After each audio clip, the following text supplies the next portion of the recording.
哪一句？台湾谚语，意味为官无不诈，经商无不奸。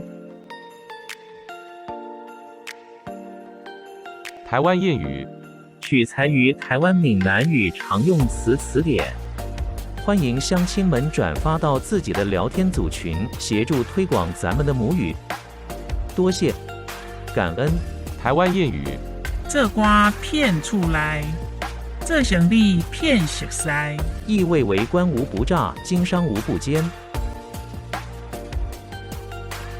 谢谢您的观赏，希望您会喜欢我为您制作的影片，请支持我，点击 subscribe， 然后再单击小铃铛，请点击下面观看同一系列的影片。